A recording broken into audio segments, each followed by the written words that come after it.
নমস্কাৰ বন্ধুসকল, মই কিচেন প্ৰিয়া। আজি বহুত দিনৰ মূৰত আকৌ আহিছোঁ এক নতুন ৰেচিপি লৈ। ৰেচিপিটো হৈছে লোকেল কুকুৰা মাংস, একদম ঘৰুৱা পদ্ধতিৰে। আজি মই কোনো কিনা মছলা ইউজ কৰা নাই, ঘৰত মছলা পিচি বনাইছোঁ এই ৰেচিপিটো।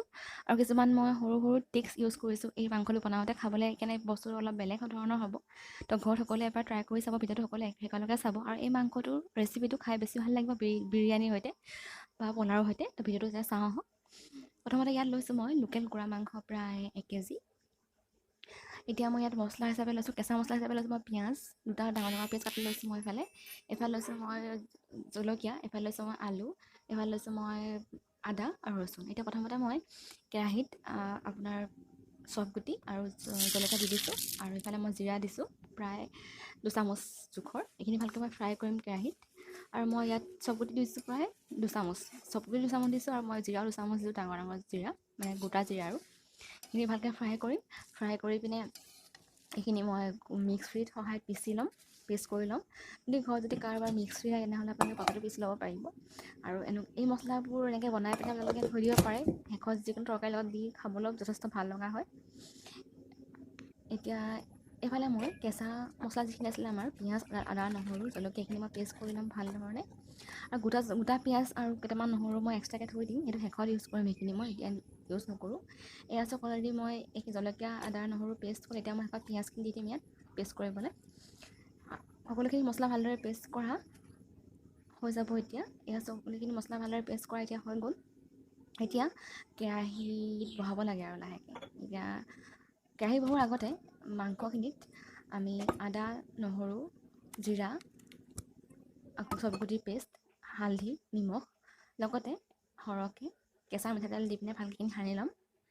মানে ইয়াত মই পানী দি নেসানো, তেলৰ সহায়ত মছলাখিনিৰ সৈতে ভালদৰে এইখিনি মাংসখিনি সানি থৈ দিম প্ৰায় আধা ঘণ্টা বা 1 ঘণ্টা। যিমান দেৰি হয় সিমানেই ভাল হয়। ভালকৈ থৈ দিম মাংসখিনি ঢাকি পিনে এক্সট্ৰাকৈ। আৰু এইফালে মই গৰম মছলা কাৰণে লৈছোঁ ইলাচি, দালচেনি আৰু লং। এতিয়া কেৰাহীত পতা হৈ গ'ল, গৰম তেল দিলোঁ, তাত মই আলুখিনি ভালকৈ ফ্ৰাই কৰি ল'ম। আলুখিনি ফ্ৰাই হৈ গ'লে এইখিনি ভালকৈ তেলটো ভালদৰে কাঢ়ি পিনে নমাই ল'ম। আলুখিনি ইয়াতে আলুখিনি ৰঙচুৱা হৈ গ'ল, তেতিয়া নমাই ল'ম এক্সট্ৰাকৈ।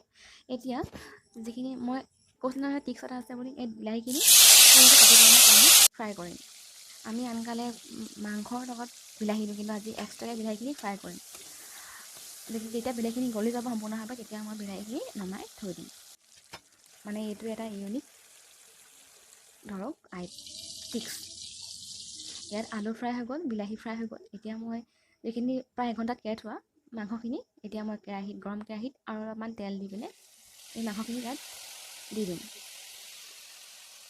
আৰু ভালকৈ ৰঙচুৱা কৰি ভালদৰে ৰঙচুৱা হোৱালৈকে লৰাই থাকিম। মানে যিমান আপুনি বস্তুখিনি লৰাব বা যিমান আপুনি বস্তুখিনি তেলত সিজাব, সিমানেই মাংসটো খাবলৈ টেষ্টি হয় আৰু সোৱাদ লগা হয়। এনেদৰে আপোনালোকে প্ৰায় আধা ঘণ্টামান ধৰক ভাজিব মাংসখিনি। তেতিয়া খাবলৈ খুব বেছি মাংসখিনি সোৱাদ লগা হ'ব আৰু মছলাখিনি মাংসৰ ভিতৰত সোমাই যাব। এতিয়া যিকেইটা গোটা আছিলে মোৰ ভাগৰ পিঁয়াজ, সেইখিনি মই ইয়াত দি দিছোঁ। গোটা পিঁয়াজ দিলে কি হয়, মাংসটো খাবলৈ খুব বেছি টেষ্টি হয়। পিঁয়াজটো মিঠা হয় খাবলৈ। মানে ইয়াৰ সৰু দিছে দেই, মানে ভজা বিলাহী, শুকান পিঁয়াজ আৰু কেঁচা পিঁয়াজ আৰু আলু এইখিনি মাংস দি দিলোঁ। আমি আগতে কেঁচা বিলাহী দিওঁ ন মাংসত, কিন্তু আজি দিছোঁ ভজা বিলাহী মাংস। সেইকাৰণে ভিডিঅ'টো একেলগে চাব কিন্তু আজি। এতিয়া ইয়াত আৰু এটা টিক্স বাকী আছে লাষ্টত। এতিয়া চব মাংসখিনি অলৰেডি ৰঙচুৱা হৈছে, লাহে লাহে মানে মাংসৰ তেলবোৰ অলপকৈ এৰিছে। ইয়াত কোনো পানী দিয়া নাই, কিন্তু নিজে পানীবোৰ ওলাইছে। পানী ইয়াত মই তেনেকৈ এড কৰা নাই।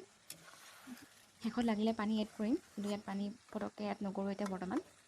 যিমান আপোনালোকে তেলত ভাজিব, সিমানে মাংসটো খাবলৈ খুব বেছি টেষ্টি হ'ব। আৰু যদি ঘৰত অপকাৰ নকৰে বা ইয়াত কোনো কালাৰ ইউজ কৰা হোৱা নাই। আৰু ইয়াত মই কোনো ধৰণৰ ধৰক কিনা জলকীয়া গুড়িও মই ইউজ কৰা নাই। কেঁচা জলকীয়াৰ যিটো আছে সেইটোৱে ইউজ কৰিছোঁ। এতিয়া শেষত মই নমোৱাৰ আগে গৰম মছলা পেষ্টটো যিটো থৈছিলোঁ ইয়াত মই এড কৰি দিছোঁ। এতিয়া ভালকৈ লৰাই মেলি আৰু অলপ দেৰি ৰাখি নমাই ল'ম। আৰু ইয়াত শেষত নমোৱাৰ আগত আপোনালোকে অকণ চেনি এড কৰিব, তেতিয়া খাবলৈ খুব বেছি ভাল লগা হ'ব। ইয়াত চাওক মোৰ গৰম মাংসৰ ৰেচিপি ৰেডি। ইয়াত আপোনালোকে পোলাওৰ সৈতে খাই খুব বেছি ভাল পাব, মই কৈছোঁ। লগতে শুকান ৰুটি, গৰম ৰুটিৰ লগত খাই ভাল লাগিব, লুচিৰ লগত খাই ভাল লাগিব, আৰু ভাতৰ লগতো কথাই নাই। তো আজিলৈ বাই বাই। আকৌ আহিম পুনৰ এনেকুৱা ৰেচিপি লৈ। আজিলৈ বাই বাই।